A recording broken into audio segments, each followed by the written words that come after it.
ప్రకృతి వనరులను కాపాడుకోవాల్సిన బాధ్యత ప్రతి ఒక్కరిపై ఉందని నంద్యాల జిల్లా ఫారెస్ట్ అధికారి అనురాగ్ మీనా తెలిపారు.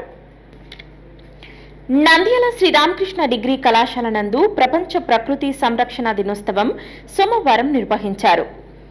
పరిరక్షించడానికి నడుం బిగించాలని కట్టుబడి ఉన్నాను. చెట్లను నరకడం, నీటిని కలుషితం చేయడం, గాలిని కలుషితం చేయడం వంటి చర్యలకు పాల్పడకుండా ఉంటాను. ముఖ్య అతిథిగా నంద్యాల జిల్లా ఫారెస్ట్ అధికారి అనురాగ్ మీనా, విద్యాసంస్థల చైర్మన్ రామకృష్ణారెడ్డి పాల్గొన్నారు. ప్రకృతి అంటే మనకు ప్రాణాధారం. అడవులు, గాలి, నదులు, జంతువులు, మొక్కలు ఇవన్నీ ప్రకృతిలోని భాగాలు. ఇవి లేకుండా మనిషి జీవితం అసాధ్యం. అందుకే ప్రతి ఒక్కరూ ప్రకృతిపై ప్రేమ చూపించి పోషించాల్సి ఉంది. ప్రపంచవ్యాప్తంగా జూలై 28వ తేదీ ప్రపంచ ప్రకృతి సంరక్షణ దినోత్సవం నిర్వహిస్తారు. నంద్యాల శ్రీరామకృష్ణ డిగ్రీ కళాశాల నందు నిర్వహించిన కార్యక్రమంలో పలువురు పాల్గొన్నారు. జిల్లా ఫారెస్ట్ అధికారి అనురాగ్ మీనా మాట్లాడుతూ ప్రకృతిలో భాగస్వామ్యమైన జీవ సంపదను సంరక్షించాల్సిన అవసరం ఉందన్నారు. ప్రకృతి మనకిచ్చిన అమూల్యమైన వరంగా పేర్కొన్నారు. Ecotourism, CBT is also where you can come and stay, you can visit. So I'll request your principal to bring you sometime to our CBT sites to visit our area and for safari also, so that you can know about our tiger reserve a bit.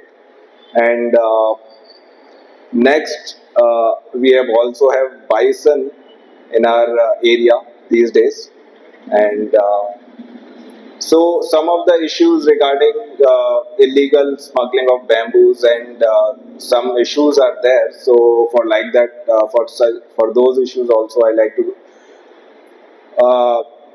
put some light on, like, and we have some tribal villages, and also it's not like and we are taking help of our tribals. విద్యాసంస్థల chairman Ramakrishna Reddy మాట్లాడుతూ ప్రతి ఒక్కరూ చెట్లను పెంచాల్సిన అవసరం ఉందన్నారు. నూతన విద్యా విధానంలో ప్రకృతి సంరక్షణకు ప్రత్యేక ప్రాధాన్యత ఇస్తున్నట్లు తెలిపారు. కార్యక్రమంలో పలువురు పాల్గొన్నారు.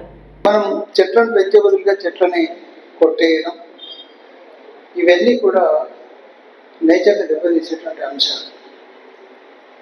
అందుకనే ఈ నేషనల్ ఎడ్యుకేషన్ పాలసీలో పంచపది అన్నటువంటి ఉదాహరణ తీసుకొచ్చారు.